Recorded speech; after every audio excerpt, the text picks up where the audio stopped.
মধ্যবঙ্গ নিউজের যে কোনো খবরের দ্রুত আপডেট পেতে ইউটিউবে সাবস্ক্রাইব করুন ইমার্জেন্সি টিভি লাইভ এবং সাবস্ক্রাইবের পর অবশ্যই বেল বাটনে একটি ক্লিক করুন। টার্গেট মুর্শিদাবাদেরও, সেই টার্গেট পূরণে কার্যত ঝাঁপিয়ে পড়ছেন মুর্শিদাবাদ জেলা তৃণমূল পর্যবেক্ষক শুভেন্দু অধিকারী। শুক্রবার বহরমপুর স্টেডিয়ামে মুখ্যমন্ত্রীর নির্বাচনী সভায় শুভেন্দু ছিলেন স্বমহিমায়। কি বললেন তিনি শুনবো।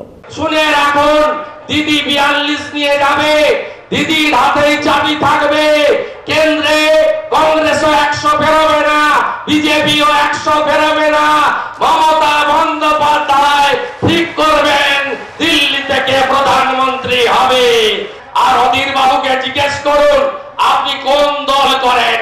এখানে আরএসপির কোদাল বেলচা নিয়ে ঈদ মোহাম্মদ প্রার্থী খিটি বাবু বলছেন আরএসপি কে ভোট দাও, সূর্য বাবু বলছেন যে না অধীর চৌধুরীর পক্ষে সিপিএম।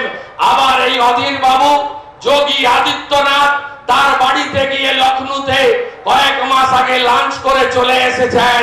বন্দোবস্ত হয়ে গেছে, সকালবেলা সিপিআইএম, বিকালবেলা কংগ্রেস আর রাত্রিবেলা ভারতীয় জনতা পার্টি।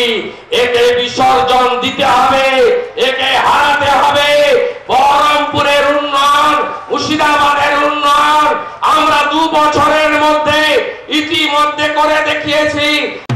মধ্যবঙ্গের ভোটের সব খবর সবার আগে আপডেট পেতে আজই আপনার স্মার্টফোনে গুগল প্লে স্টোর থেকে ইনস্টল করুন ইমার্জেন্সি টিভি অ্যাপটি আর দেখতে থাকুন ইমার্জেন্সি টিভি, মানুষের কথা সরাসরি মানুষের মুখ থেকে।